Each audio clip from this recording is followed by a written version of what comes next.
welcome to episode 17 of Old Heads, Young Minds. I am Allison Pine. I'm Robert Penner. And today we have a guest. We have some back-to-back guest episodes, actually. I'm really excited. Yeah. We have a guest in the studio today. Her name is Kristin Speman. Say what's up, Kristin. What's up?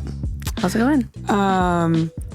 Because we have back-to-back episodes, we're going to try and keep this one tight, right? So I'm really excited that Kristin is here. She and I have been friends for a long time, but she is a phenomenal person all the way around. So let's dig into it. You ready? Yeah. All right. You good?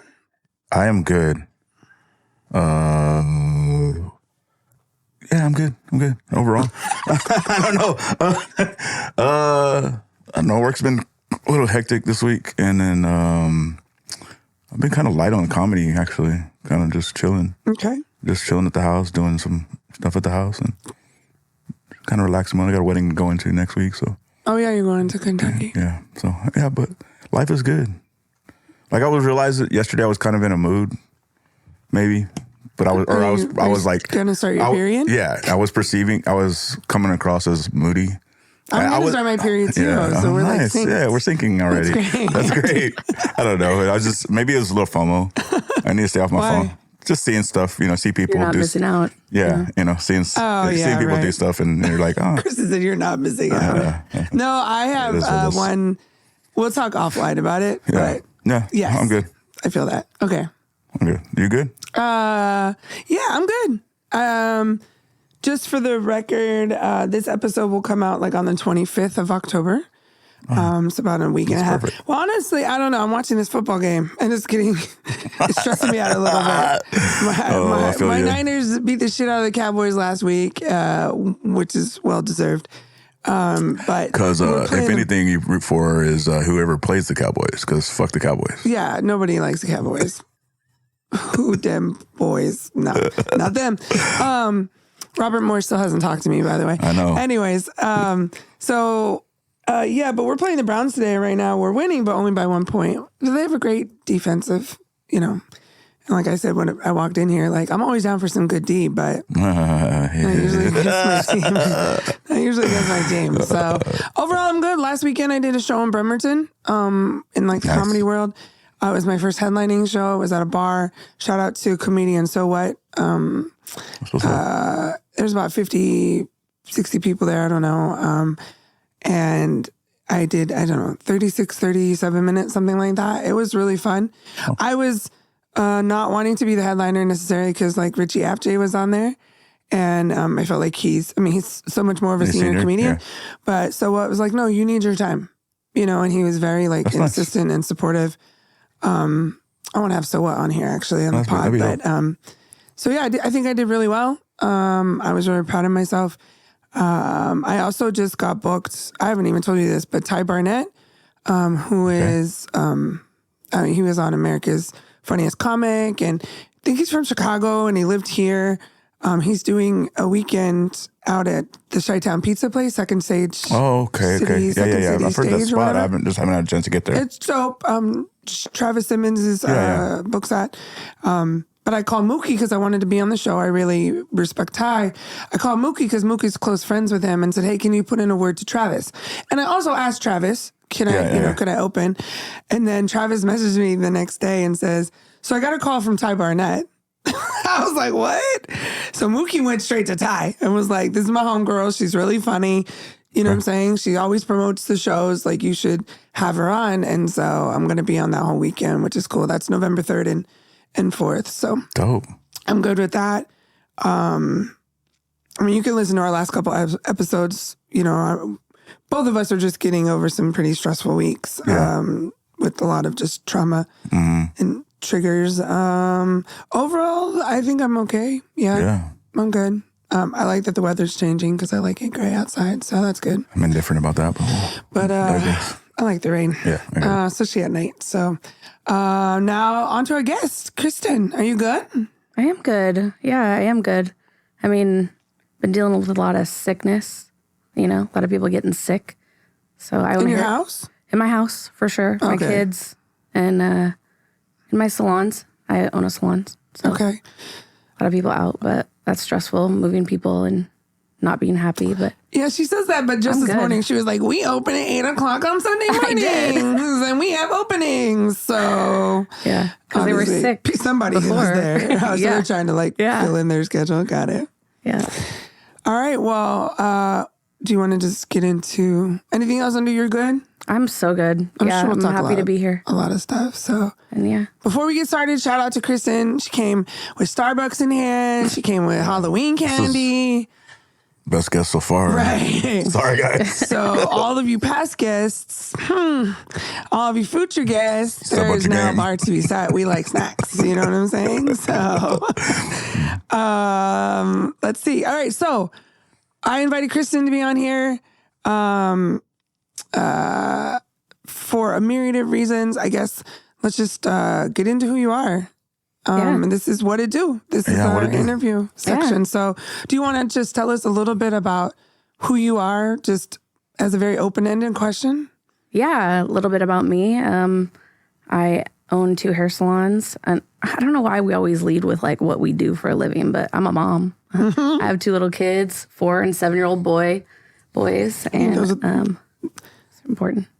I mean, working is part of our identity, I know. but like being a parent is also sometimes the part you want to fucking run away from. So Yeah, it's like, what side of me do you want? I mean, but you know, on a broad stroke, I also mentor and coach other salon owners. So I've moved into the mentorship space and business consulting and that sort of thing, and I'm really having fun in that space. I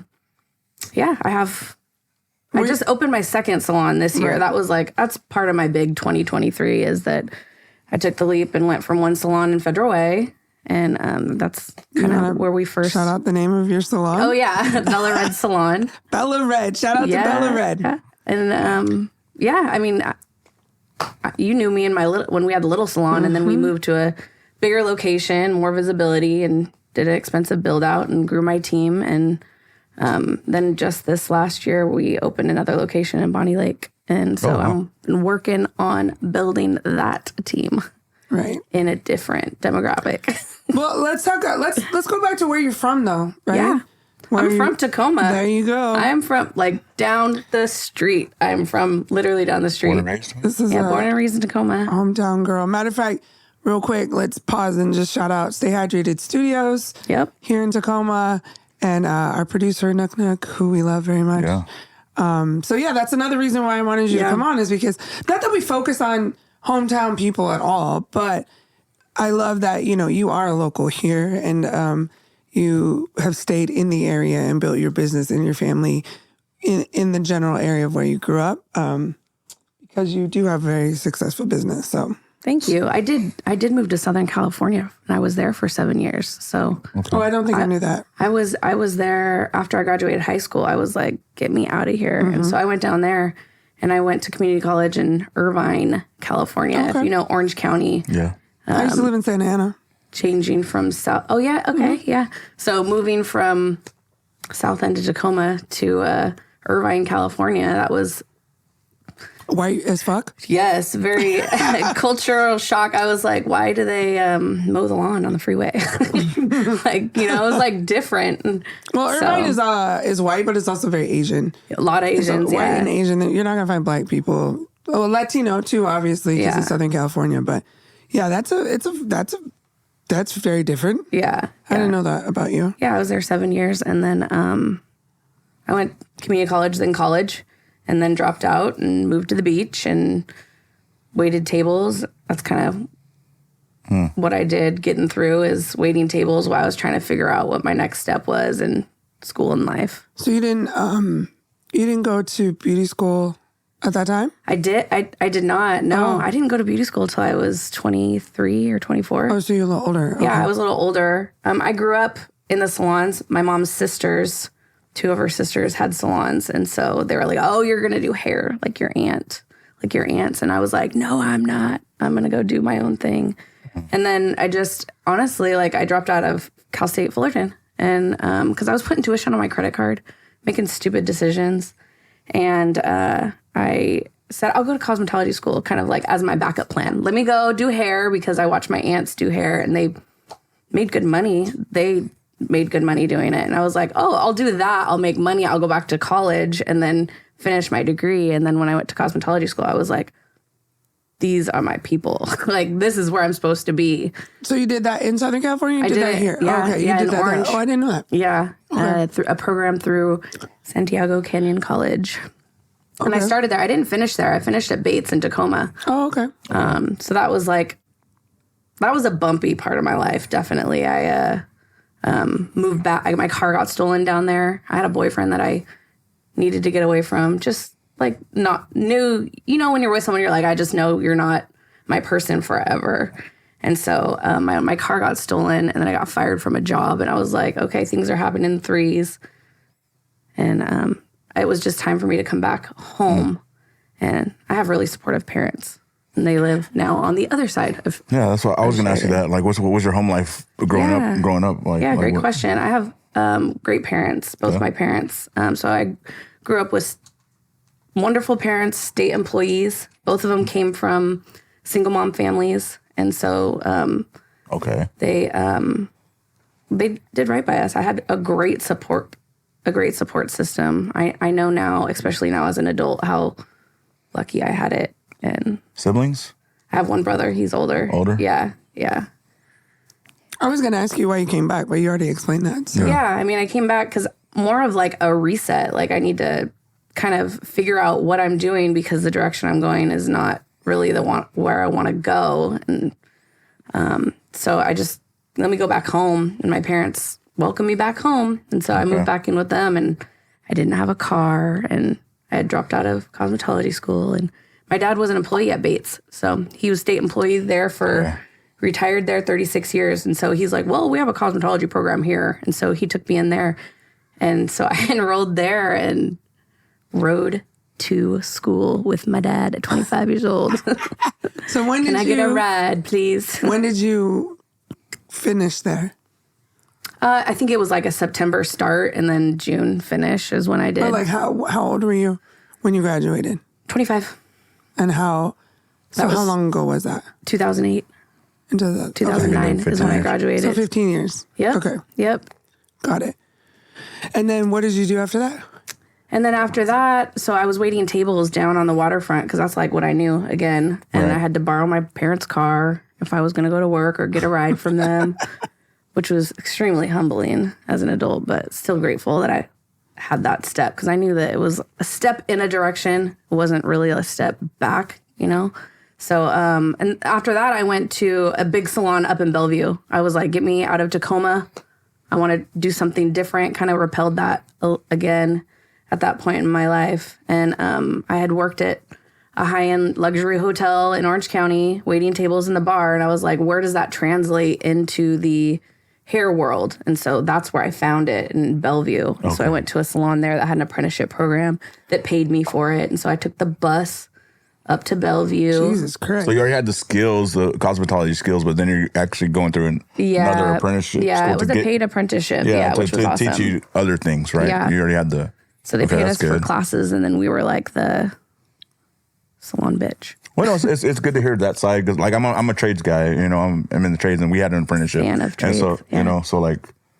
so it's similar, just in the different in a different way. Trades are so needed. Yeah, so exactly. needed. So I mean, some people don't look at cosmetology as a trade, but it is a trade. It's Very just much so. different. It's different, Yeah, it is. People think of the trades, they think of like construction and stuff, but like, yeah, it's And you're the always same. employable when you're in a exactly. trade. You have a trade, you have a skill. Yeah. I tell a lot of young people that I deal with, like, go to the massage school, go to cosmetology school, go to barber school, which I want to have Lamont on here at some point. Yeah, He owns absolutely. a barber school. Because that's some shit you could hustle in your garage when you're broke. You know what I'm saying? If you know how to have a skill set like that, or like a big trade, you could do side work, right? Yeah.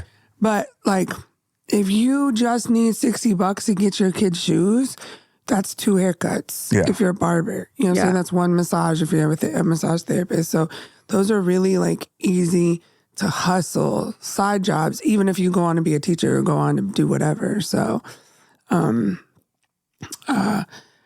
don't think that people value or look at those types of trades the same way they look at like construction or electrical. I think trades in general look down upon.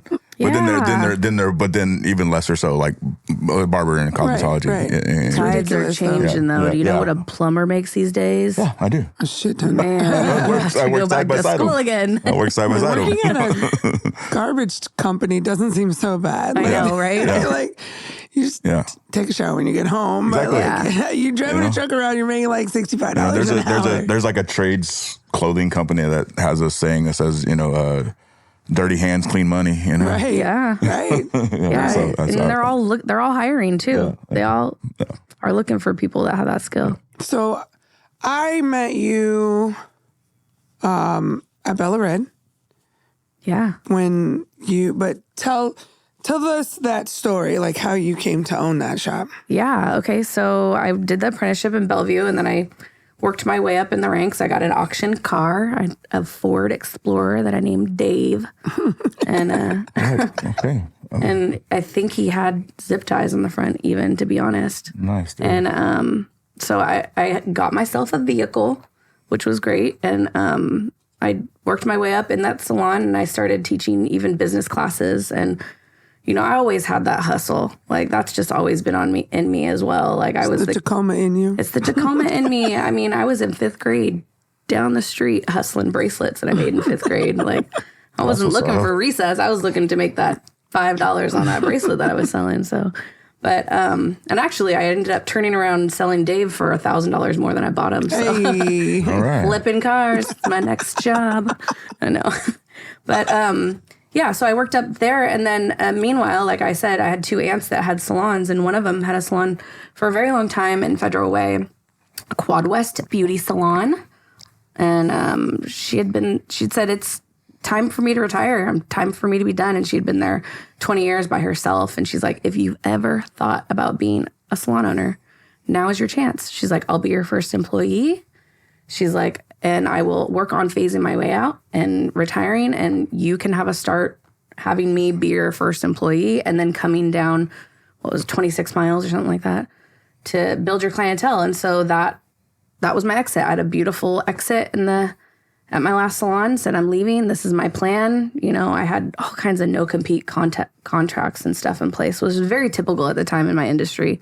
They don't want you taking their clients. Right. And I'm like, look at this Steel Magnolia salon. Like, this is not a salon that I'm going to be stealing clients and coming down to benefit. Explain that. Okay, so yeah, my aunt's salon was like, I mean, She said this does that not paint a picture though, right? Like, I mean, that had like shampoo sinks in it that, like barbershop style, and she had like kitschy art on the walls, and I mean, it was dated, but it worked for her because her clients didn't care.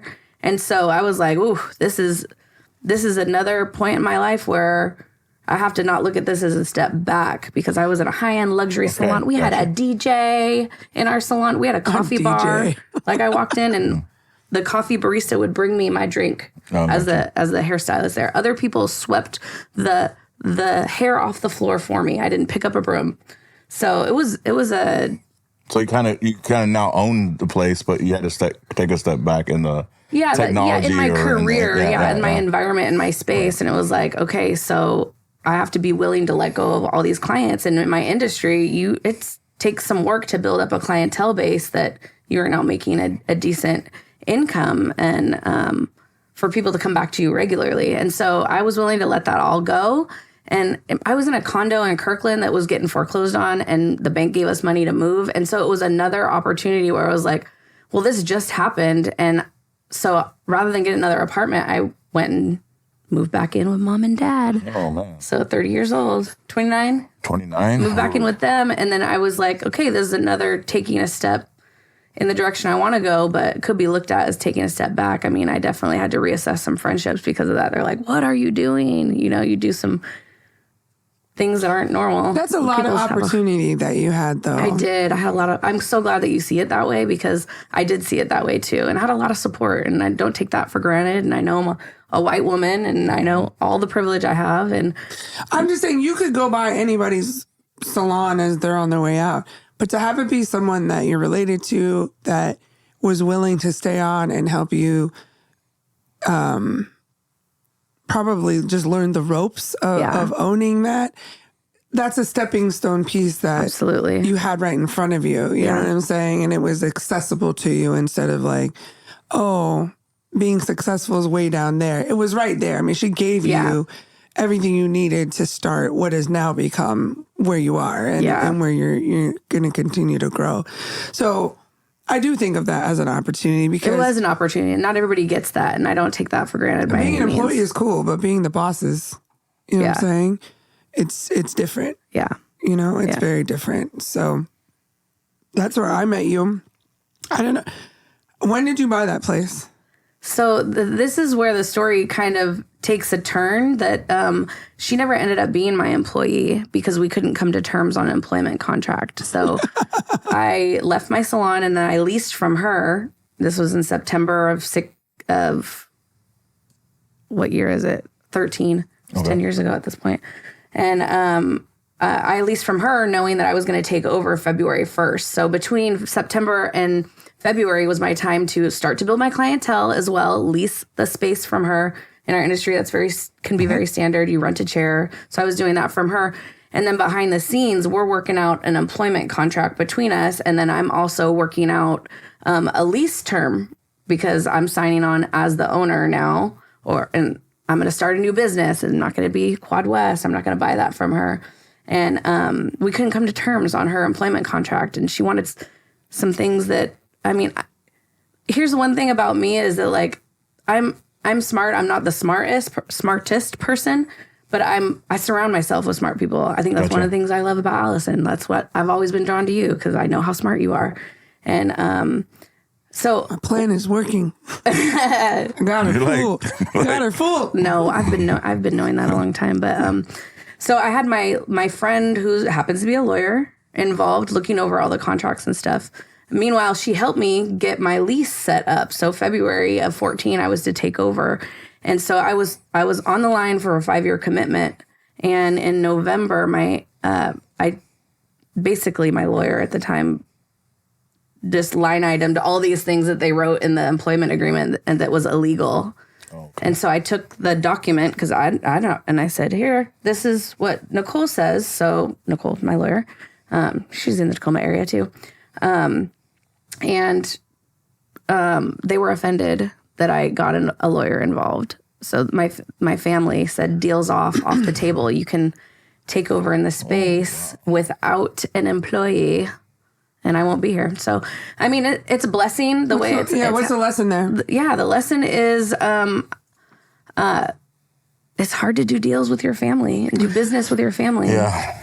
And I know that's not everybody's scenario. And I just don't look back on it as something I would have done any different, to be honest. It still gave you that stepping stone. Yeah, I still got a major stepping stone. Push you in the right way. And to be honest, not a lot of people know that portion of the story, so that's okay. So then how did that transition from that going awry? So they kicked me out as a booth renter at that time and said, you can have the keys in 7 weeks. And so during that 7 weeks, I did what you were talking about. I hustled as far as going to friends' houses and doing their hair in between. I'd moved back home with my parents, so I was living there, so my bills were low.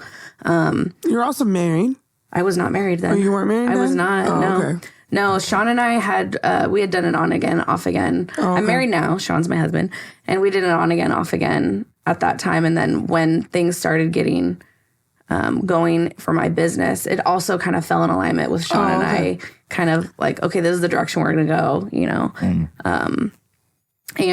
So I just did get all your friends, come help me paint. Like, let's get rid of the Steel Magnolia salon, and very DIY IKEA style. I had a couple grand to do it, and had IKEA desks, and I had one shampoo bowl. And so you still got the same spot. I did. Okay. Because I was hooked for 5 years. I had signed a lease. You signed. Okay. Got it. Okay. Yeah. But because she wasn't doing it on her aunt's terms, that she was like, cool, we'll come back when it's time for you to take over. Got it. Which is a cold piece of work. Yeah. And we're totally good now. She's our biggest champion and advocate now. Like, she comes in and brings in snacks for everybody. I don't know if there was ever an official apology, but just a kind of a we're good, you know, and I love you and we're family above everything else. So it's not something we talk about anymore. I'm just wondering if she ever acknowledged that maybe she could have done that differently. No, I don't think so. I mean, fair. Yeah. I'm just wondering. And her husband, I think, no, I know. He had a big say in it, and he's got a business background and real estate. And so I don't even know if they were on the same page, to be honest. And this is my mom's twin sister. So that became a little difficult on my parents' end, too, because my mom was like, let them deal with it. Let them sort that out. And my dad's like, that no. Thanksgiving was probably rough. Yeah, did not happen. That did not happen. But yeah, it's all good now. It's all come out on the other side. And yeah. That's, I mean, I don't know. I guess adversity and situations like that really kind of test our strength. And that's how we figure out where we're going and who we are on the core. We talked a little bit about Sean. Yeah. So can we talk about that situation? Absolutely. I'd love to talk about Sean. So I love your husband. He's great. Yeah. So Sean Speakman, I'd like to call him my first probably mentor or business coach. Like he helped me a lot with some really major things as far as just even my mindset going from like, oh, can I do this as a business owner? And he's like, yes, you can do this. And Were you guys how did you guys meet? So we met at a bar. Oh, okay. Shout out to bars. Shout out to the bar. Shout out to that. You mean old school? Vodka press. Met old school? Yeah, we just met at a bar top. Like I had broken up with one boyfriend actually and had met my girlfriend at the bar. It was up in Seattle. We were going to go for a walk around Green Lake. And it was like, before we go for a walk, let's have a cocktail. So we sit down and have a cocktail. And Sean had lived across the street. So he had all his meals. Often he had his meals at the bar top because he was going through cancer chemo at the time. He was finishing up when I met him. This was 2011 when I met him. And so we just became friends there. And I was like, I do yoga. Yoga's really detoxifying. You want to go do yoga sometime? He's like, yeah, sure. Let's go do yoga. That never happened. That wasn't even our first date. Actually, our first date, I invited him to a Mario Kart Jewish Hanukkah lighting party, and he said no to that too. Did you just combine I know gaming and Jewish? And, I know. Okay, Shout all out to right. Israel. I don't know. She's not Jewish. So. I'm not even Jewish. Yeah. I don't know. Well, you can see how I wanted a buddy to go because I was going to go. It was one of my hair clients. But anyway, so we did the on again, off again dating thing from there. And he finished his treatment. He's cancer free now. You like met a dude, you're like, he's cute, but he might die. Like, I don't know. We'll see how this goes. He was on the other side of it all. Like he was, coming through it. Yeah. Yeah. Sean, we can show you a picture, but Sean is super did he bald. permanently lose his hair through that? Yeah. It's actually, people think it has to do with cancer. He's had cancer twice, two separate cancers, completely unrelated to each other. And so, the one that I met him at was lymphoma. So he had a big swollen neck at one point. And so we got that cut out and he went through treatment. I think both of them were stage 4 when he was diagnosed and treatment. But when he was 25, he had a non-Hodgkin's, like Burkitt's, like child cancer. Yeah. And they cut out 9 inches of intestines, and he was a 25-year-old man, so he was probably the healthiest he could be in his life. And so they threw the kitchen sink at him, and he came out on the other side of that. But so his second cancer is when I met him. And, it's 10 years he's been cancer free, but like Allison's saying, you see this guy and you're like, oh, the cancer guy. But like, he he's still looks bald. like he has cancer today. He's super pale. He looks like powder. Yeah, he does. He looks like no powder. hair, no eyebrows. But you realize it's genetic when you look at his kids. You're like, oh, they all look like powder. Yeah. But that's an autoimmune. He's got alopecia also. So is that where that comes from? So like no arm hair either. Like once in a while he'll get like a little patch here. So he never had hair to start with. He started losing it in his 20s. Oh, okay. Yeah, but it was like, patchy, and then like it just doesn't grow it at all anymore. So Got it. Yeah, his showers are super quick. So you met Sean, and then you guys were on again, off again. Yeah. Sean, do you want to talk about what Sean does for a living? Yeah, so Sean's a scientific fantasy author. And like he writes like science fantasy, fiction? not the science fiction side, but more the fantasy side. He's an author. Like I want to respect him as as the art as well, but he's a bookseller. He's a bookseller first. So he had an online bookstore, and it kind of started as like a fan bookstore. Like he would go to author signings. He was a big fan of Terry Brooks. He became Terry Brooks' webmaster, and he did Terry Brooks' website, Shannara Chronicles. That was an MTV series. And so Terry's like another father to him. So he's like family to us. But that really jump-started Sean's career, and he had an online bookstore for 20 years. He would go to book signings, and other people, fans in the area, would want to get books as well. So he started buying books and collecting them. And then he's like, okay, I got to make some money doing this if I'm going to do it. And then he was in the book world and worked Barnes & Noble and management, and then finally left that when his online bookstore did enough to like sustain his life. What's that called? The Signed Page. Thank you for letting me share about that. And hey, appreciate it. Yeah. But being a small business owner, when he got his second cancer, he didn't have health insurance. So he fell into that pre-existing condition. So Jesus Christ. He didn't have health insurance. And so during his second, not that he didn't try, he tried to pay for it private party, and it was like $2,000 a month or something like that. So of course, that was his choice. He was like, I'll just take a risk. And he took a risk and got cancer again. So when I met him, he was $208,000 in cancer debt. And but he had a plan. Through his network of the signed books, he got different authors to donate stories, and he put together an anthology. And all just by donated stories. And he put that anthology out at the same time as he decided to publish his first book as well. And he raised over $400,000 and was able to wipe out his cancer debt.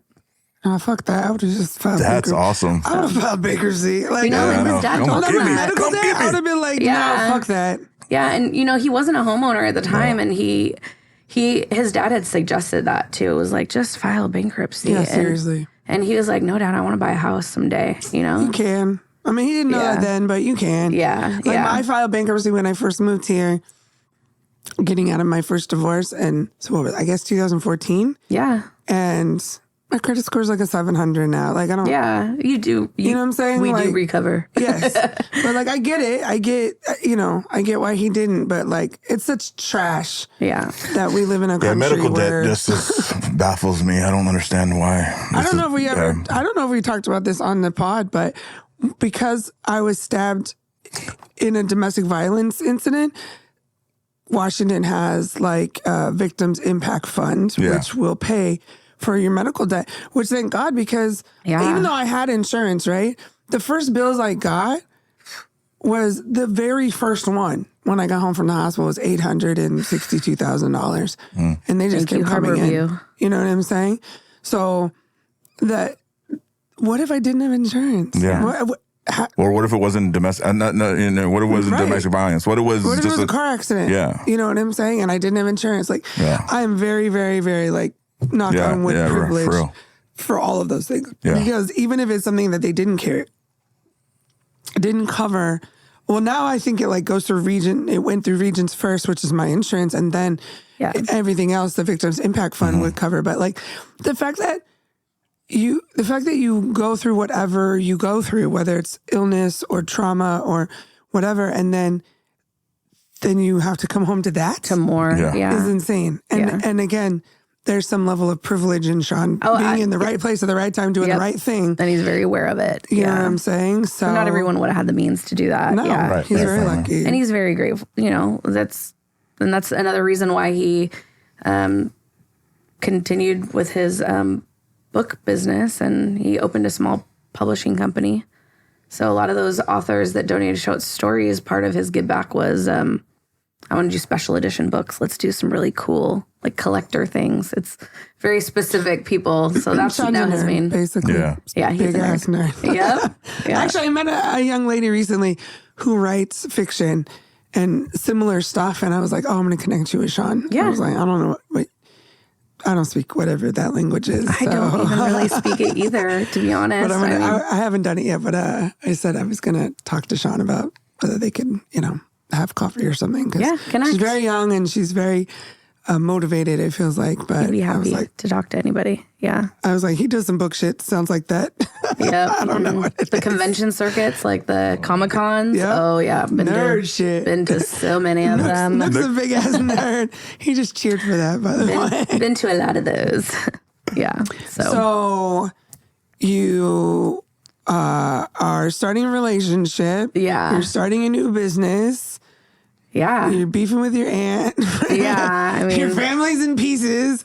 Like, not really. I'm joking. No, I know. But, yeah. It was and then you were like, wild. hey, we're going to get married and have a kid too. Yeah, it was kind of like bam, bam, bam, like get married and then buy a bigger salon. Yeah, talk it was about just that. kind of a lot of things. What made you transition from the where small you space? were? Yeah, so we were in the small space, like 600 square feet, 4-chair, and also very, just so people understand, in terms of Federal Way, where it was located was very much within a community. It's actually right by my house, but The old location is by your house? The old location, yeah. It's in a strip mall, like right near my house. Okay. But sounds familiar. off of the beaten path, though, really. I mean, it's on First, which if you live in Federal Way is a big street.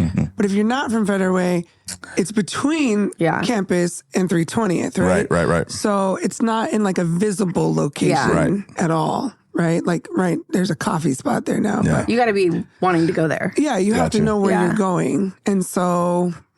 Yeah, so that was part of it, really, to be honest. Like, I was like, I am early 30s. I am still young and brave enough, dumb enough, I don't know, risk to take a risk and, like, try to expand this thing. Like, if I'm going to do it, I'm going to do it. And so we moved closer to the freeway is what we did. And we moved into a building that had new ownership. So it was... getting like a facelift anyway. They got a Zell's Chickens. A lot of people love that. That's right there. And so, okay, you're over there. On 320th? Yep. Okay. Yep. Oh, So yeah. just now we're closer and right off the freeway, and there's so many lessons just in that.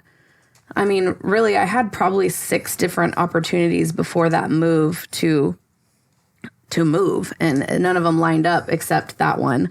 And so I did a build out there. New build out, and I had 5 stylists that came with me, and so I started my salon by myself, and then I got up to 5, and I was like, Are any of those people with you now? Yeah. Who? Cara is with me. Jesse is with me. Cara is the OG. Yeah, Cara is the OG. Yeah, she's the one who took a risk on me. First year in business, so yeah, so we moved to the newer location. Then I did a lot of hiring then. And then that's really when we started to grow our team and get more visible in the community.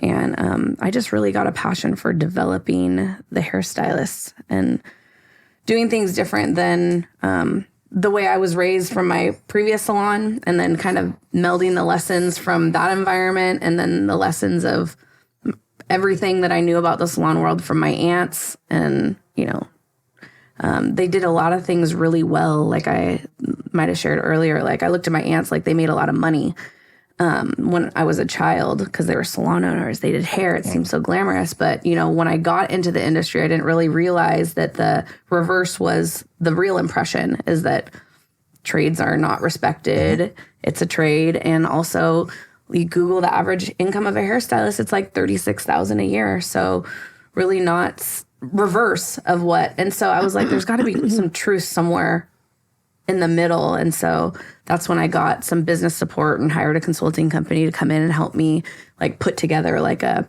career path for people. And then I took that and ran with it and was like, now I have a blueprint. Like I couldn't come up with it on my own. I have a blueprint, and I hired from that blueprint and really started developing people and doing it in a way that I was like, I don't want people to be burnt out. I worked 45 hours a week and then some more if they wanted me to do more to build a clientele. And I wanted people to have a life outside of their job. And I was really wanting to get away from the hustle part of the hustle. And so that's kind of been part of Bella Red's growth. And what I think is important is developing the stylist. And then now I'm in consulting now myself. And so I've really jumped into wanting to develop salon owners and help them set up a blueprint where they have a good environment and happy stylists and people that are happy that work for them. That mentality is great because there's, I don't know, sometimes in certain fields it's cutty, dog eat dog world. Sure. And you can't serve every person in Federal Way or everyone in the South Sound area. You got to spread it out, and you know what I'm saying? Like just I don't know. I think that you're right, and I think that there are industries like the beauty industries, which like let's just call it what it is. Women are catty as fuck. We are petty. We want to be that bitch. You know what I'm saying? Period. So, and really like. Your haircut is the haircut, right? Yeah. And even if one place does it slightly better, if you go to the place that's not as great, it's going to grow out and you could start over. So, you know what I'm saying? Like, you have to have other reasons to want to pick that salon or that person or that stylist or whatever. But I also see that that's why a lot of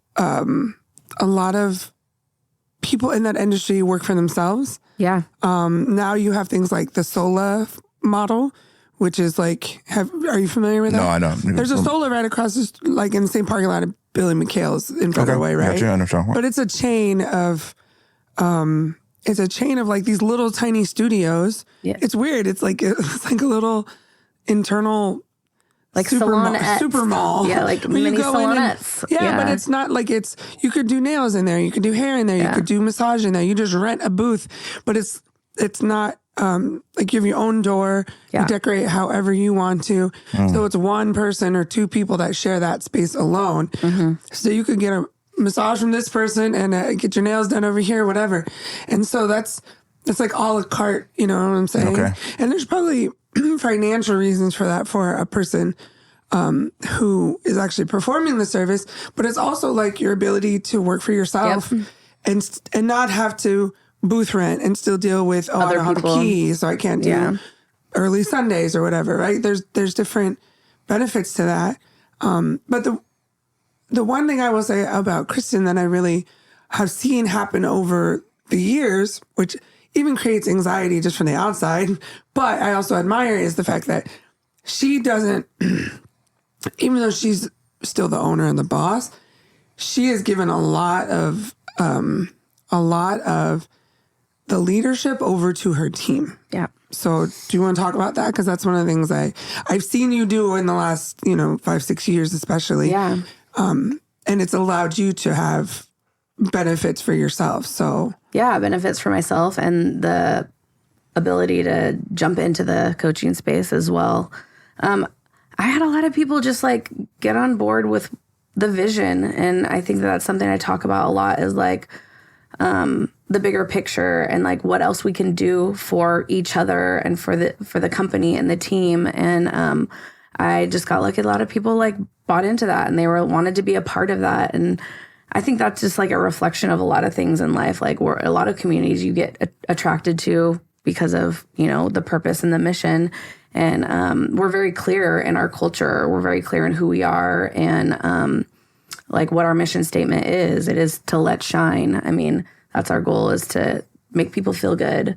And that reflects to the team too. So there's a lot of peer-to-peer learning that happens in the salon. And there's in this industry, there's a lot of ego, and this is what I try to repel is the like the toxicity that you come in, you have a clientele, and you bring in the most money, so now everyone else has to bend to you. You're that bitch. Yeah, and so I said, no, that's not how we roll here, and everybody can learn from everybody. And once we kind of established the career path, a part of the career path was, having a level of educators that trained people brand new into the industry. So it was an opportunity on both ends where one person kind of step into their leadership and mentor someone. They've grown the clientele, they have raised their prices a couple times, and they have the work-life balance they want.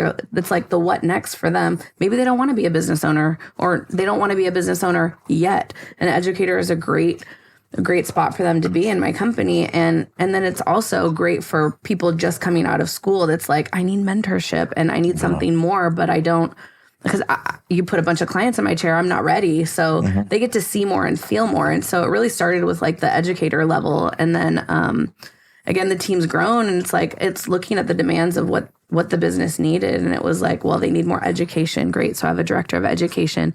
Well, we're growing and we've got more people becoming educators, and we've got more new talent coming in the industry. So we now have a director of new talent. So someone who has establishing relationships with the students and, you know, giving them encouragement and being reflective, there. And then also Jesse was pivotal, like, to our change. And Jesse is, he's been a friend of mine for, like, we started on the first day in our last salon together. So we were apprentices together and we developed a friendship. And he was there at midnight hammering IKEA desks together when I opened my very first space. Like, my friend Kristin, she's super crazy, but I'm here with you, you know, putting this together. And he stayed at the other salon, and it took 5 years. And finally he was like, you know, I'm down here and I'm so invested in what you're doing. And I love that you're moving to a new location. And he got part of the conversation, and he wanted to be a part of it. He's like, I love the vision, the direction that you're going, and I want to be a part of it. And so he was the one that came to me and was like, what if I left my salon? And at that point, he'd been there 9 years. I was like, no, you're not going to leave, because he's kind of bougie. So I was like, you're not going to come to Federal Way. And so he came and did great and was an educator and helped with the development of all. But really, he's got the back end mind that I don't have, like the organizational skills up here. So he's now my GM, and he runs the business planning with the stylist. He doesn't do hair anymore. So again, I was going to ask, I was like, does he even cut No, anymore? He doesn't do hair anymore. But again, like, I saw that in him, that like, okay, so he likes doing hair. He likes the peopling, but really he's really good at these other things. Right. And so it was really me finding what it is that other people are good at, that especially that I'm not good at, that they could do. And that's how we've grown, is like giving people the jobs that they enjoy and they're good at, that also might be in alignment with that I don't love and I'm not very good at. And I think that's what I'm saying when it comes to, I feel like she's different in that way, because you are brave in allowing other people. I mean, it makes, I don't know a lot of these past relationships and how they work for you, right? Yeah. Because I see a lot of just stuff from the outside, but I'm always like, oh my God, like she gives up a lot of control. Yeah. And then then you're putting, you know, your entire well-being in someone else's hands because there's so much power. And I just know how shady people can be. I know how dirty people can do each other when they're, you know, when they feel wronged or something happens, right? And just how harmful people can be. It doesn't come without lessons either, you know, or maybe people doing things wrong. And I just try to put myself in that scenario that, like, gosh, if someone believes in me enough to think higher or bigger or better for me, then that's something that I need to step into. Now it's my obligation to step into that. And you know, being willing to give people a chance to make mistakes, because I sure made a lot. Well, and that's a big amount of grace, because all of that may come at, you know, some form of a loss for you, whether it's financial, whether it's just, absolutely, taking the time to redo something that got messed up or whatever.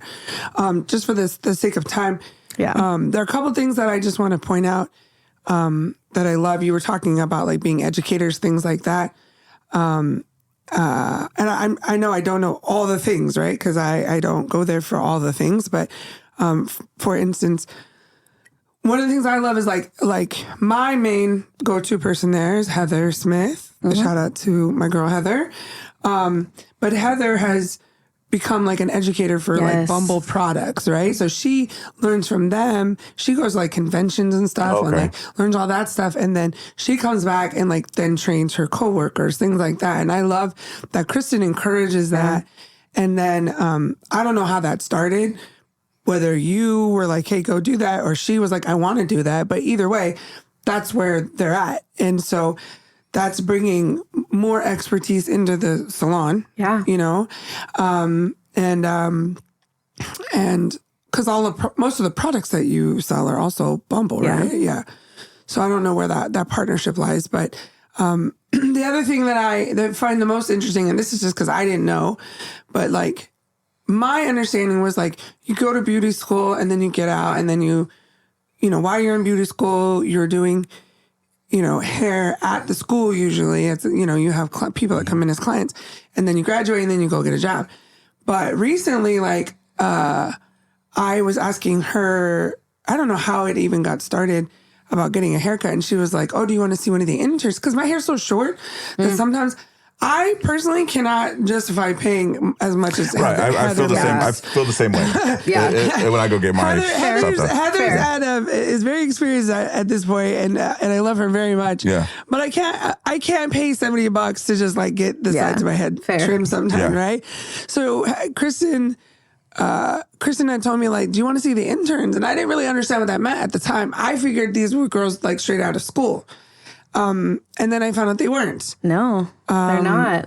Can I explain that? Or do you want to explain that? Yeah, sure. Like, go for it. I love just hearing. Tell me if I'm wrong. No, I love hearing. But so the way that it works now, and this is probably just, you know, newer stuff, almost like remote work or online school. It's just the evolution of this. Right. But like these young people, they happen to be, you know, girls now. When I refer to them as girls, but meaning that boys do it too. Boys. Yeah, totally. But they have like a component of like online school, and then they do everything else in the salon. Yes. So where they're not at Jean's like Juarez waiting for clients to come in and doing their hair, and there's educators there and their classes are there.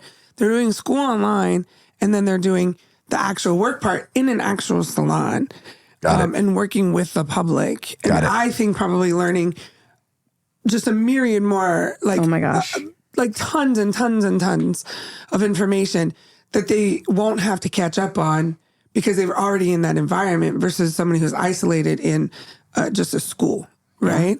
And I really think that's cool. I think that's got to be a lot of more work for the business. Yes. Because I'm sure there's accountability and metrics and expectations and paperwork and all kinds of stuff. Paid And I don't know if that's... I don't know if you know that. They get paid. Oh, they do? Yeah. Oh, I didn't know that either. But like, and I didn't know if that was because Tiana, which is one of her other managers, if that started with her daughter, or that was something that you were already going to do, or I think that's really with cool. her daughter. What did it? It was something I wanted to do because I wanted that component to be part of my business, a paid apprenticeship where people could learn in the salon. And her daughter just happened to be like, great first candidate. All right, let's do it. Let's do this. So that's so cool. Like, I think that's really cool. And there's a couple other people, like I have a couple of friends who said that their daughters wanted to get into that. And I've told them, like, you know, you should talk to Kristin because I think that model and working in that environment, you come out of that program, you know, credentialed to do the job, but also having so much more experience. And not having to learn like shop etiquette or whatever, you know what I'm saying? Stuff that they probably talked about in class, but it's very different than when you're living it, you know? So I really love that you do that. I didn't even know that was a thing, honestly, Thank you for supporting them. Of course. And letting them do your hair. Yeah, like, so I kind of go back and forth between them. And actually, I've been going over to Lamont School. Great. Because Lamont Please do. has a barber school, I told you. Yeah. And they need it too. All his students, they just cut for free. And like, I know. I used Heather to get my hair where I wanted it, right? Yeah. Which is where it's at right now. This Pat Mahomes situation I got going on. So I used Heather, like we worked to get my hair where I wanted it. And then I'll either go see the apprentices or I'll go over to Lamont's. I like Lamont sometimes because I can just walk in whenever. There's always someone sitting around. It's free. It's free, which is cool. And they need the heads. They need the heads because they use mannequin heads all the time. He's also not in like a great location, so they don't get visibility. So that's a whole nother conversation with me and Lamont. But I've had many too. But, we all do. He's so fucking stubborn. Anyway, shout out to Lamont Styles. We love you. But yeah, so...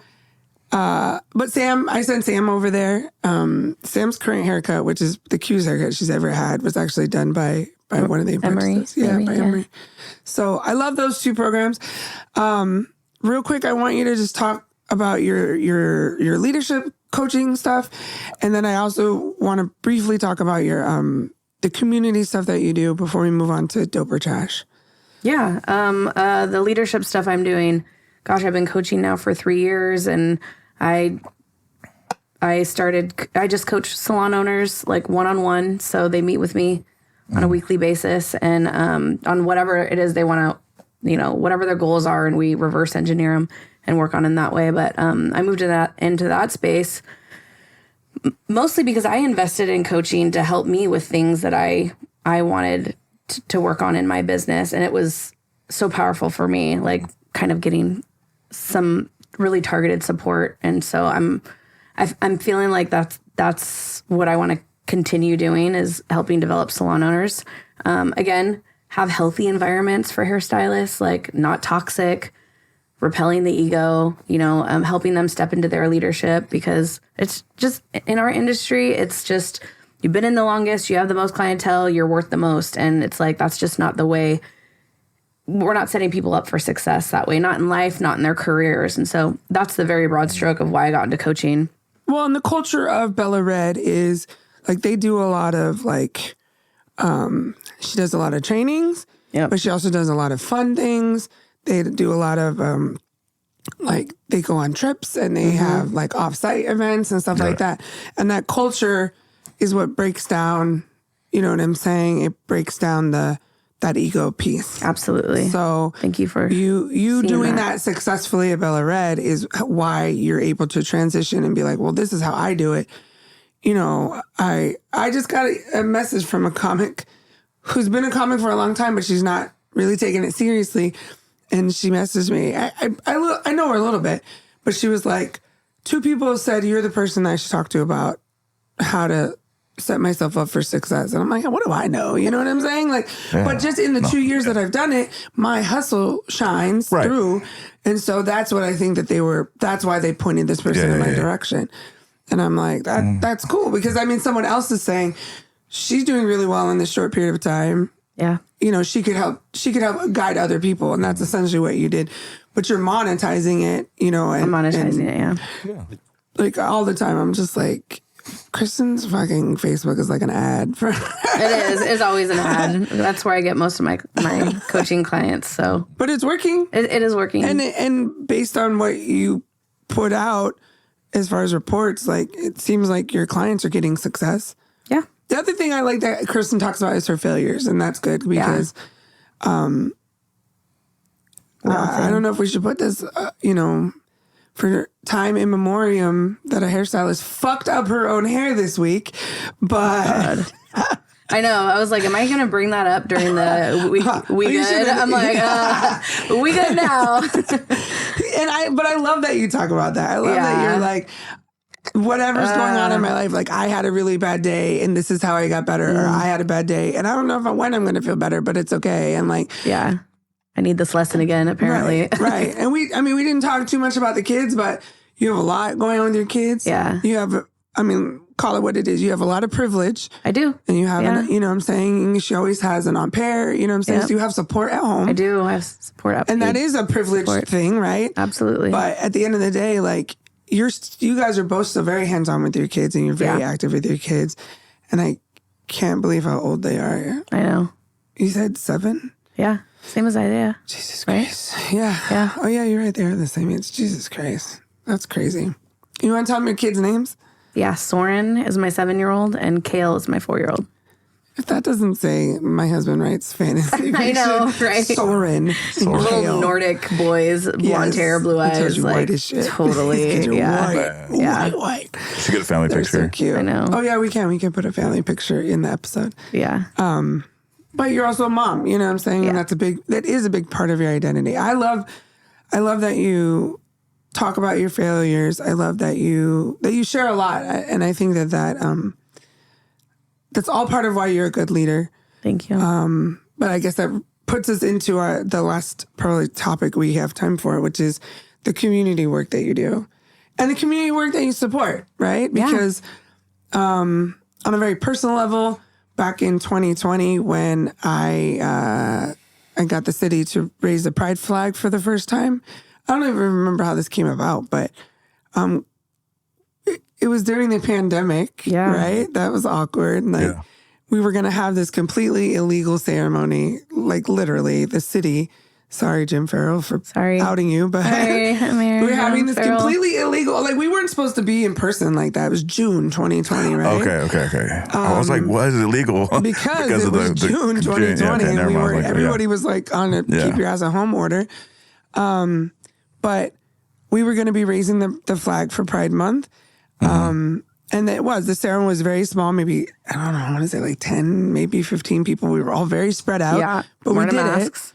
We all had our masks on and everything. But Kristin, I don't remember how that came about. But Kristin put an entire full page ad in our local newspaper, like in color, about Pride. Like, and it was very cool. It's actually framed in her shop right now. Nice. But happy to. Thank you for asking to support. I don't even remember what I was asking for at the time. Like, I don't remember how that even happened. But she was like, I want to put an ad out. And then however, that conversation happened, and it ended up being like the full page. And I was like, that was a lot of money. I mean, that was a huge investment for just something. But it was so meaningful to me, you know what I'm saying? And our friendship, that you would support me. And then let's talk about what you just did a few months ago. Oh, the haircutting event. Yeah. One thing I want to go back and just say about that, though, because I remember deciding to do the ad, and it wasn't a time that was very. I want to be mindful of time. I'm sorry, guys. No, you're fine. It was a time that like small businesses were like, oh, we're hurting. Support your small businesses. Like, that was a time I really turned on my hustle. I didn't have a staff. All of my employees were on unemployment. And so I was just selling retail from my car and driving to people's houses. So, behind the scenes, like, yeah, my business is closed. It sounds like a hardship, but we actually made money in the pandemic because my overhead was mostly gone. So when that happened, I just felt like this was my opportunity that I could do good with my money, or do good with the business money.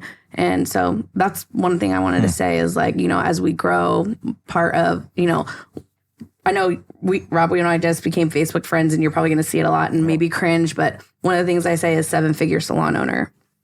And, a lot of people can cringe by that, but, it's a 1% type of thing. And I really do believe the more money you make, the more good you can do with your money. And so more money needs to go into the right people's hands. And I know that that's my commitment, my commitment to the community. So, and again, leading into the haircutting event, I had this wild idea. I've had this idea for like 10 years, but it was like, when you have an idea and you're like, I don't know the next step. And what I wanted to do was I wanted to do a big give back to school haircutting event. Like, our price point in our salon is not cheap, right? So it was like, this is like, could we spend a day and be in a parking lot or a park or something, and like get my whole staff and maybe some other hairstylists in the community to like commit to a day, maybe have some music or whatever going, and we just cut hair for free. Like, whoever shows up, that we do that. So I took this idea in July, and I was like, you know what? I'm going to share my idea. So I sent it to Mayor Jim Farrell. And it was the next day. That week was a whirlwind, because it was like the next day I'm in a meeting with the parks director, and he just put his people, love your idea, go do it. And so collaborative effort, I know Jim Farrell, our mayor's wife, is also a client. Yeah, absolutely. So there's some inherent trust, Absolutely. Like, that's not lost on me either. Legit, right? That's not lost on me that like he knew my name, because, and his son has been in my salon too. Right. So shout out to my boy Ben. Yep, Ben. So I met with the city people. He gave me 3 people and was like, we'll provide chairs and tables, tents, generator. Like, what are you thinking? Like, how many hairstylists are you thinking? He's like, you think you can get 20? Because I said I want to do big. And I was like, I think, 20, 25. And, 6 weeks later, we had almost 60 volunteers and over 40 hairstylists that volunteered. Wow. Their time. I mean, those things happen a lot, right? Like, lots of organizations put those types of things on. But I thought it was cool that it was generated from the salon, but also collaborative, right? Like, anybody, any stylist that wanted to just come out and support. Oh my gosh, we had a lot of independent stylists, right? And some barbers too, which was awesome. Because I thought Lamont didn't participate, or did he was signed up to. He got held up. very much would have been there. But I think he ended up doing another one like the next day at a school or at the Boys and Girls Club or something. This would have been his third one. We cut hair the Saturday before at the Boys and Girls Club together. I was going to pick that Saturday to do this event. And he's like, oh, I'm sorry, we have a Boys and Girls Club event. And I'm like, I'm not going to step on those toes. Like, they're already doing it. Then I was like, do you want my help? So I went and did their event. And so it's not a new concept by any means. And we were able to do that. And we did like 80 haircuts the first hour, which was phenomenal. But we did 220 haircuts and served the community. And now it's going to be an annual event. We'll do it next year. I love that. But yeah, the collaboration honestly is what pulls at my heartstrings the most, is that I had all these other salon owners and stylists that said, sure, I want to be part of this. Like, I want to help. I personally would love to see that evolve into like more frequently, maybe like over spring break or over Christmas break, and be like a touch up. Because there are some kids that don't get haircuts at all, or their parents do it at home because it's, you know what I'm saying, whatever. So I would love to see that, and I feel like there's enough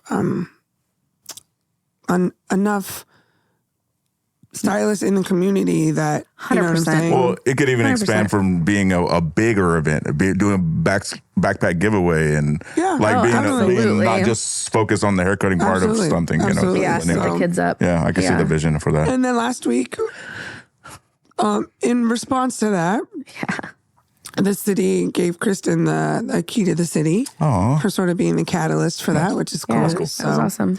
I was very proud of that. I would have come. I wish you would have put it online. I had like mixed. I don't know. I should have. No, I get that. Yeah, I totally get that.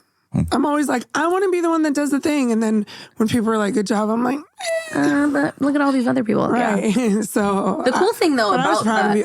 We're so close, and I'm so close to the city. I was like, why didn't I know? She didn't even tell me. Like, I would have canceled. Like, where I was that night, I could have gotten out of. You know what I'm saying? But I didn't know that was what was I saw going you on the day of the event. You know, and I saw you commenting and sharing it with people, so I appreciate your support on that day of the event, like letting the community know. I'm always going to support. The cool thing about that, when I got the key, though, is the cool thing to me is that yes, I got the key of the city. That was awesome, cool plaque, recognition. But they made certificates for all the hairstylists that donated their time. So each of them got their name said and honored, and it was recorded, and they all got to individually be recognized. And I think I'm proud of the city when they do shit like that. More, please. More. If that could be a model for other cities, maybe Tacoma or. Before we move on to Dover Jazz, on a personal note, yes. I know a lot of these guests tend to be people that I know just because I don't know nobody. I'm so in the community. We're friends, and I have Rob. been for so long, but like, we talk about people like Jeff Bezos or. Mostly just fucking Jeff Bezos. And like the amount of like the disgusting amount of money that they have, right? Yes. And just the Elon Musk. Not like they don't. Yeah, Elon Musk. There you go. That's another great one. And like just how much money they have, and it's not like they don't give money back. Like there's a hospital called the Zuckerberg Hospital in San Francisco, right? But like. We all armchair quarterback this shit. We don't know what happens behind the scenes truly, right? We all make a lot of opinions based on a lot of assumptions. But I often hear like, we have such a problem with homelessness. We have such a problem with, kids who don't have food on their table, whatever. And like, there's all these billionaires in this country, and how do we still have these issues, right? Also within our government, why can we send $13 billion over to Ukraine? Yeah. But we can't feed our poor. Like, I struggle with some of those things, right? Not that humanity isn't humanity, but I don't get that, right? One of the things that I know 100% is that if, and this is just about how I feel about you, like if Kristin was that person, if Kristin had Elon Musk money, we wouldn't have poor people here. You know what I'm saying? We wouldn't have hungry kids. Nope. And that's why I love you so much, because I know, like, even though, and we don't talk about this much, but sometimes when I see your posts, people who don't know you like the way that I know you, I'm sure they're just like, oh, she's just a bougie white lady and she has a lot of money and now she has a Tesla and whatever. But like, I know her heart and like, I've been friends with her for like 8 years. I mean, I've been here 10, so probably like 8 years. And I know that she would go out of her way for for people that she loves. Yeah. She would fight for the people that were for her. Yeah. But she would extend herself for a stranger. Yep. You know what I'm saying? And like, I love that so much about you.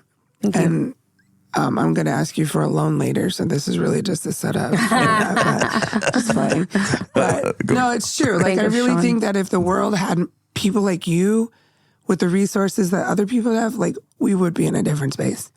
And the same thing for me, let's be real. Like, anybody who knows me knows that. Like, if I had that kind of money, you know what I'm saying? Like, the world, I would say the same for myself. Spend that differently. Yeah. And that's the thing. I attract people who are big, kind, loving people, right? But the same way that people think whatever they want to think about me, they don't know that. You know what I'm saying? Because they don't realize, unless they listen to our amazing podcast, the kind of heart I have and the kind of things that I do for other people. And I don't get most of that shit back in return.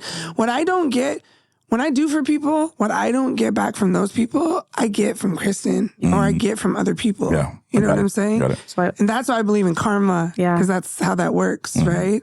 I have friends that I constantly do for that could never do for me. But I have other friends that I'm not as close to that if I needed them, I know that they would be there. Yeah.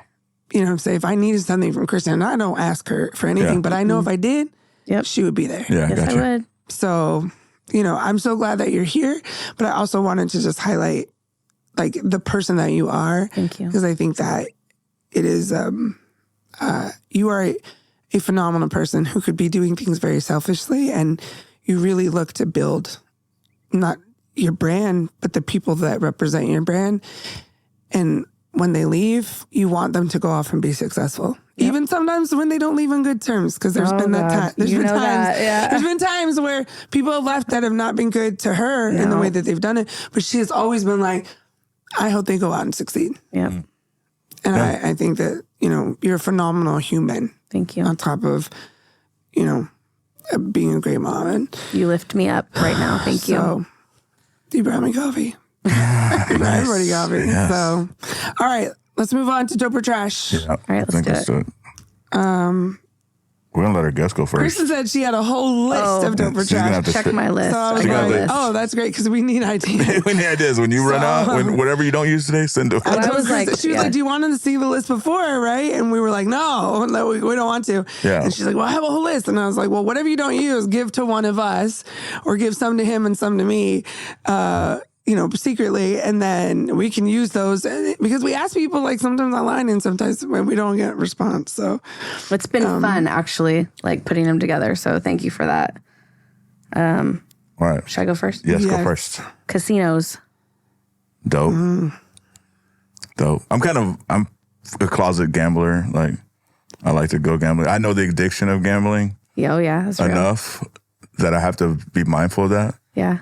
But also love it. What do you like to do at the casinos? I like to play blackjack. That's blackjack. I like blackjack too. Blackjack's my shit. But I have been known to do some craps and roulette. Oh, yeah, roulette. If you do craps enough, that'll definitely. I think that's like the freaking heroin of freaking gambling. Like, if you get into that enough, craps. Yeah, like if you get into it enough, like you can. I've seen myself. It's so fun though. It is fun. So,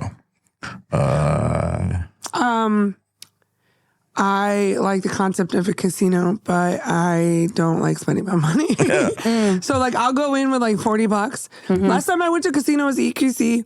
I was like, I got $40. I flipped that shit to like 400 in 20 minutes on a blackjack table, and I was like, peace. Bye.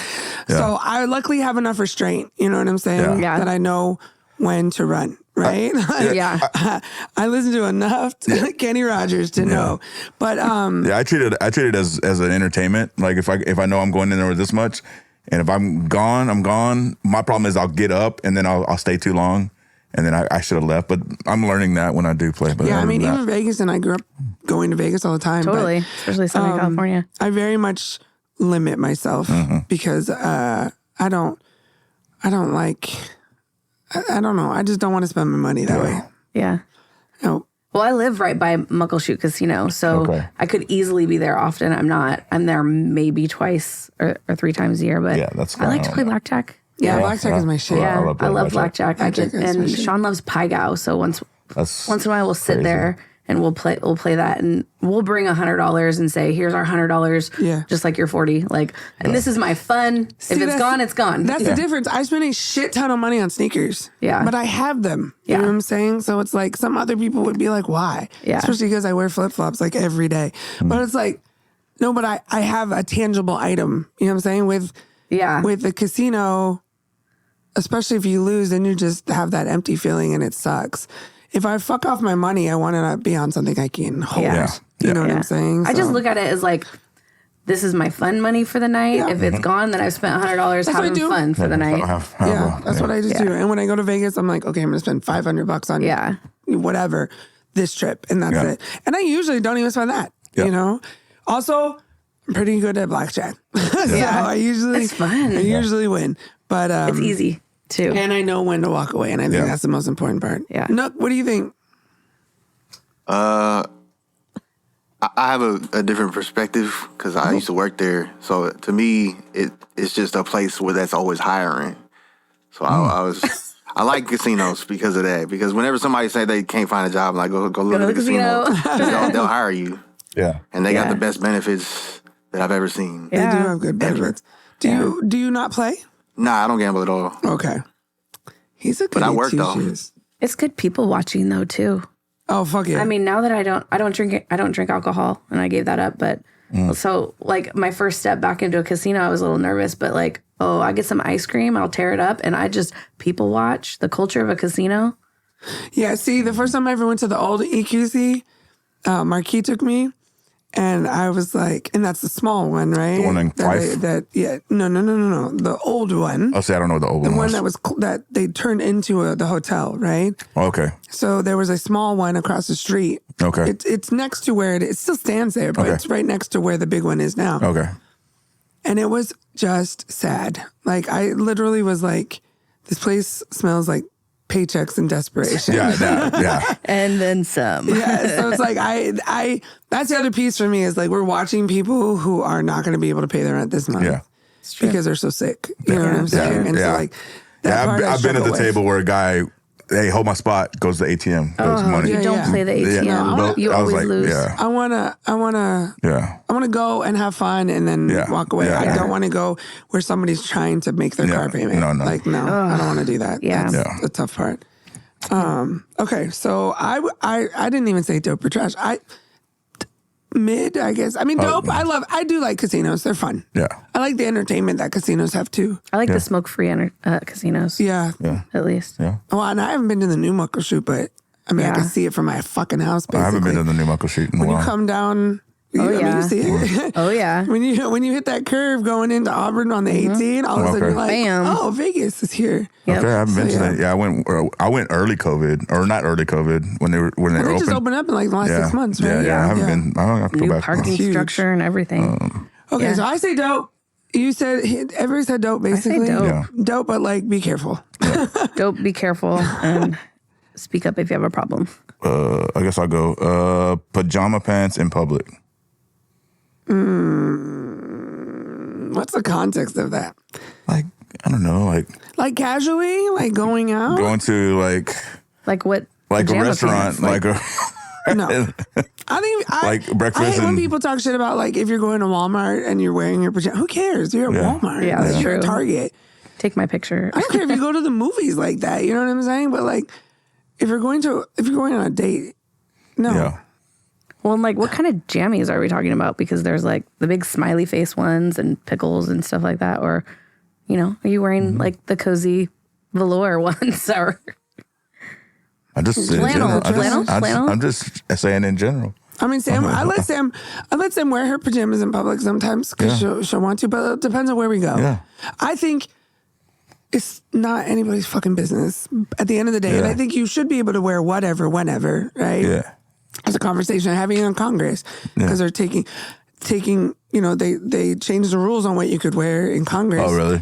Because of what's his name from Minnesota, who wears fucking, shorts and, hoodies every day.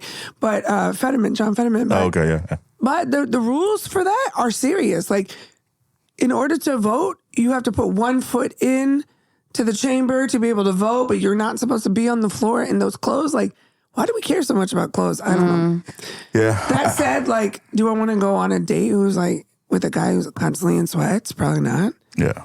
But like, when people talk about it's the people that talk about like going to the grocery store or Walmart. I'm like, she may have 3 crying kids at home. True. You know what I'm saying? Yeah. Like, let the bitch get her milk and mind your business. Totally clean jammies that she put on fresh for the day. Who cares? Like, yeah, it's weird. I don't know. I think dope. People should mind their business. Yeah. I'm going to say mid because, like you say, it just depends on the location. Yeah, you don't want to be going on a date, but you don't, if you're going to the grocery store or you're going to Walmart. And you only don't want to go on a date because that's what society says. Yeah. Which is dumb. Yeah. It's really, who cares? Yeah. I don't know. At the end of the day. I struggle to come up with these topics, so I just come up with the fly and be like, what do you think? I'm going to say trash only because, like, my instinct is to not, like, if I'm in my flannel jammies, I've done it before, but, like, I will change my clothes. I don't know. Probably because society has told me that. Yeah. When I'm not, like, going someplace during the day, if I'm going to see Lamont or if I'm going to get my hair, like, my nails done, or if I'm just going to get caught, I'm wearing shorts and a tank top and probably a hoodie or a sweatshirt. Am I getting out of my car? Yeah, exactly. And, like, that is really what I sleep in for the most part. Yeah. So you might not know it. You might just think, oh, she's wearing shorts and a tank top. That's my fucking PJs, bitch. Yeah, like, leggings, yeah. But you didn't judge me. You know what I'm saying? Exactly. So what do you think, Nook? I feel like it depends on how you hold it, because some people can make that look like an outfit, Some people come out there styling in them flannel jammies, man. So it's mid for everybody. Yeah, I guess we say mid trash, too. but yeah. I think it's dope and just that, I don't know, mind your business. Oh, is it my turn? Your turn. Paper calendars.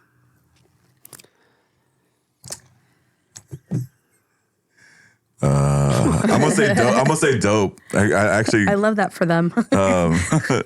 for the first year of comedy, I kept up with the paper calendar and was like marking how many times I went, and then just projecting calendar.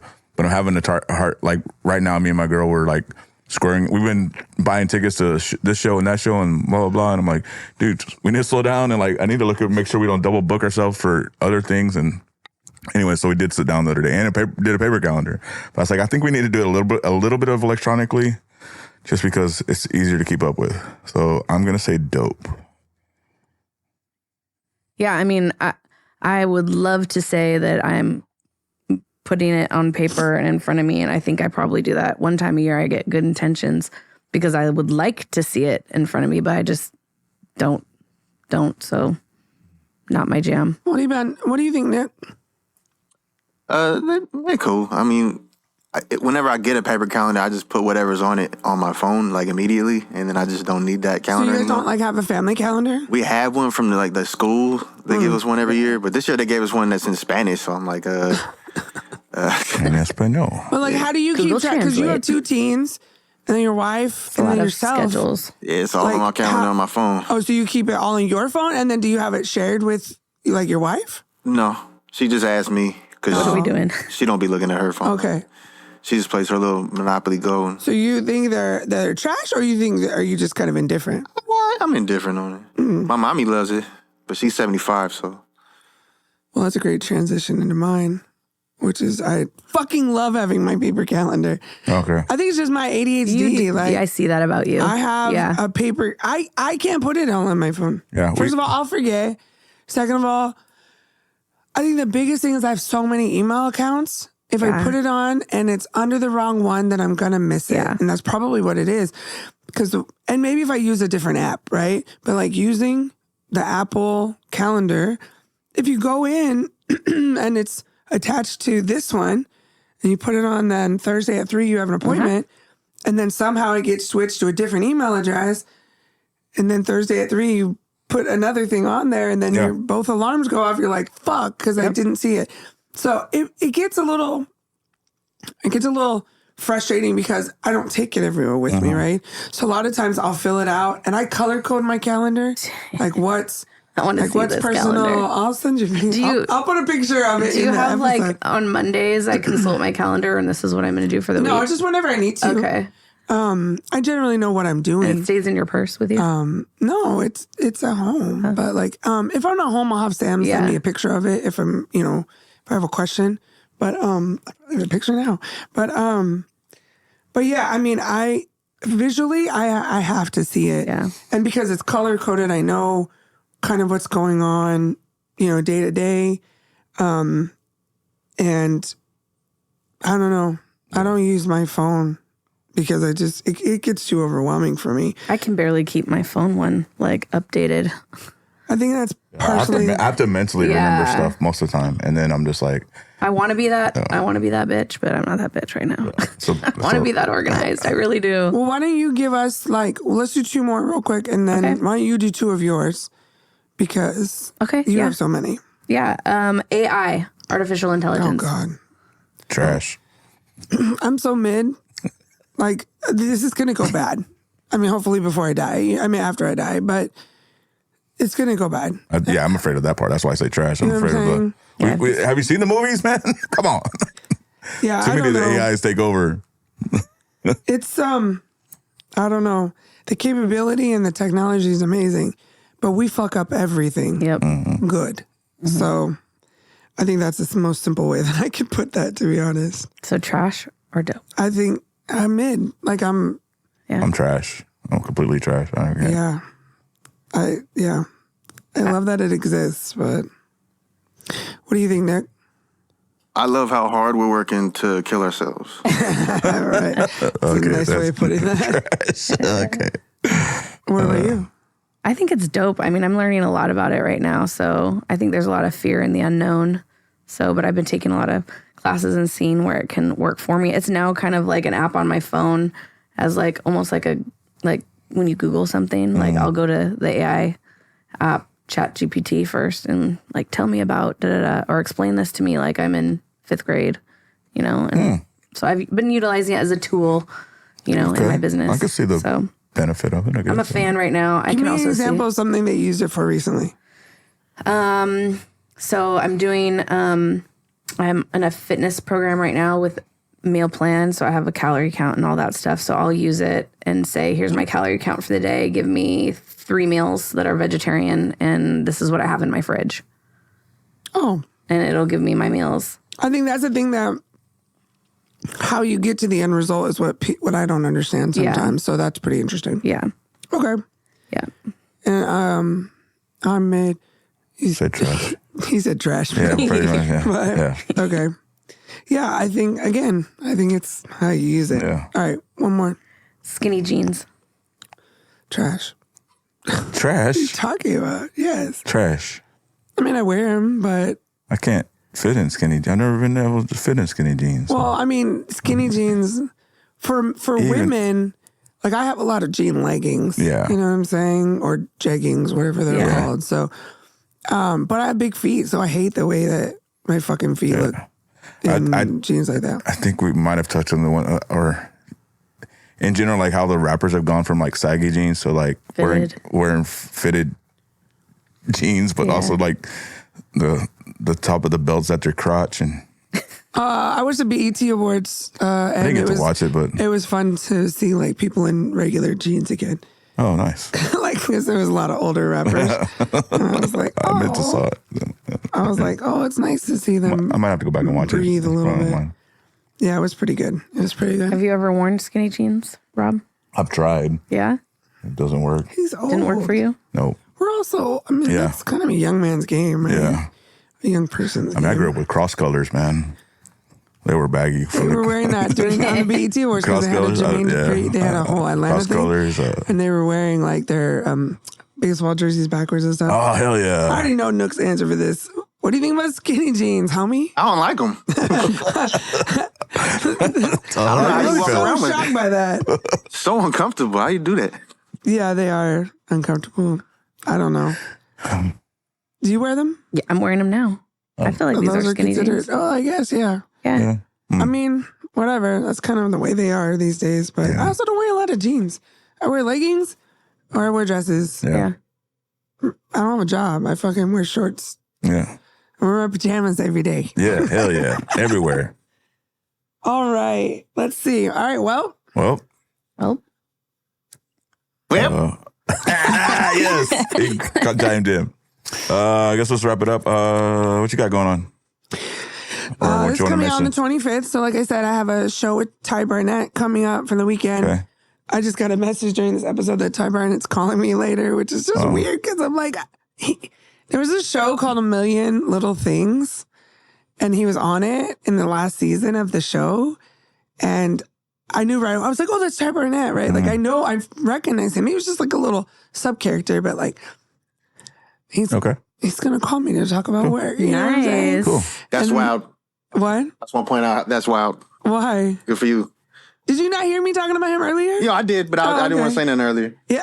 That's right. Yeah, so I'm super awesome. excited about that. Do you know who he is? Yes, I do. Okay. I'm clueless. So You're then going to fill me in. You and your wife better come to one of those shows that weekend. It's right here in Tacoma. It's in Spanaway, basically. Dope. Anyway, so he's going to call me. And 25th, I'll be getting ready. In 2 weeks, I'll be going to Canada. So Fuck yeah. I'm excited and anxious. I haven't put this online, but I'm going to Canada with like one of the biggest comedians in Canada. He just saw me here and he really likes me. And he's bringing out me. I'm going out there for 9 days to work with him. But it's not just to like work with him in comedy, but he wants me to be exposed to other producers there. And he's kind of like you in a way. Like he said he just did this a few months ago with a guy comedian, I think from LA. Just had him come out, paid out of his own pocket for most of the expenses, introduced him to the scene, and now other producers and other spaces are bringing that guy back. So it's about developing newer comics. I love that. So I haven't put it online because I don't know, I'm still weird about it. But put it out there. I need to. It'll inspire people, you know? Yeah. I mean, you've done so well in such a short amount of time. That's and I think that's what's inspiring. A lot of people are like, who does this bitch think she is? Yeah. Well, don't listen to them. Because then there's other people out there that are like, damn, look at that bitch. No, I do. And we've talked about this. Like, I have way more supporters than I have haters, but you know, it's the haters that talk to you I hate it. at night in your head. So yeah, that's what's coming up for me. What's coming up for you in end of October, Kristin? Where are your kids going to be for Halloween? Oh, they're going to be Speakerhead Man. Do you guys know? No. Yeah, it's a YouTube thing. And like, I'm going to be Speakerhead Woman. It's this whole thing. Oh, the Speakerhead family. Cardboard head. I don't know. Kale changes mine every week. And I'm sure right now it's Bumblebee. He's going to be, my 4-year-old's going to be Bumblebee. Nice. But I'm sure on Halloween Bumblebee, I'll be something. like the Transformer?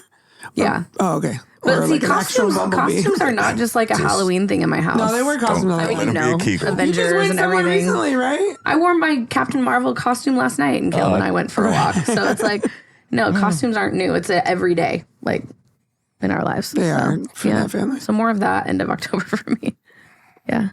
What do you have going on, Nook? We don't always ask you. I'm just here, man. Just here. Trying to sell them beats. Yeah, I'm doing my best. Sell the beats. Trying to sell them beats. Try to get a nap in here and there. I don't know if you've been. You probably haven't gotten to that episode where Nook was talking about the baby not sleeping. He was like, he don't sleep. Oh. he just lays there with his eyes open. Oh man, I'm so sorry. And we didn't really get into that crossover, but all of this growth and like building and all this stuff, Kristin did while also having 2 children. You know what I'm saying? Yeah. And like going through the process of being a mom and all of that. Yeah. So and losing both of Sean's parents in that time. That's true. Yeah. That's true. You guys have been through a lot. So, all right. Anything else before we wrap up? No. As always, it's an honor to have a guest on this show. My pleasure. Thank you for having me. We got to know someone that I didn't know, so I'm we're friends now. Yeah, friends now. Be on Facebook. Hey. We're on Facebook. I mean, it's just I'm just like I love that you're open to like letting me expose our viewers and our listeners to good. all these cool people that I know. Yeah. You know, so I appreciate that. I appreciate you for coming and taking your time on your busy Sunday. Happy to share. I tried to about schedule like 3 times, and finally it was always something. And she's like, "Am I driving you crazy? Am I being annoying?" No, like it's fine. It's fine. Like, that's the way life works. It worked out. Shout out to Stay Hydrated Studios. Shout out to our boy Nook, the Sleepless, and I think that's it for now. All right. All right. We out. Peace. See you in a week. Peace.